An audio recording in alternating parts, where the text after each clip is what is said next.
তো আমাদের অরুণাচল জার্নি শুরু হয়েছিল বোলপুর থেকে। তো প্রথম দিন আমরা এসেছিলাম বোলপুর থেকে শিলিগুড়ি। রাস্তা খুবই ভালো।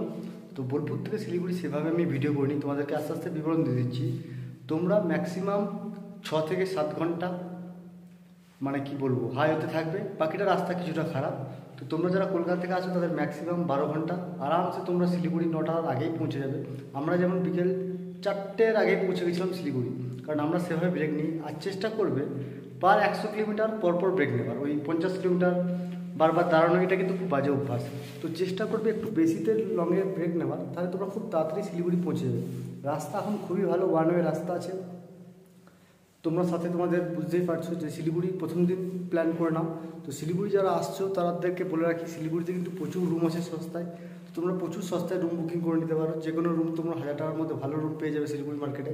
তো যারা তাওয়াং যাবে বা অরুণাচল যাবে তারা কিন্তু অনেকে বোকার মতন জলপাইগুড়ি দিকে চলে যেতে চায়, বাট স্টেটা তুমি শিলিগুড়িতেই করো। শিলিগুড়িটা স্টে করাটা বেটার, কারণ রুমের খরচাটা অনেক কম। তুলনামূলক কোনো কিছু গাড়ির প্রবলেম বা কোনো কিছু প্রবলেম ফেস করলে তুমি শিলিগুড়িতে সব কিছু কিন্তু সার্ভিস সেন্টার পেয়ে যাবে। তো আমাদের বাইকারদের বন্ধুদের জন্য বলবো, যারা বাইক নিয়ে আসো তারা শিলিগুড়িটাই স্টে করো, কারণ তোমার বাইকের যদি কোনো প্রবলেম হয় তুমি শিলিগুড়িতে কিন্তু কাজ করে নিতে পারবে।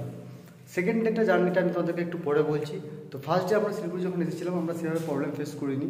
তো প্রত্যেকেই সুস্থভাবে, আমরা 4টে বাইক ছিলাম, টোটাল 5 জন আরামসে আমরা শিলিগুড়ি পৌঁছেছি এবং রাস্তা খুবই ভালো।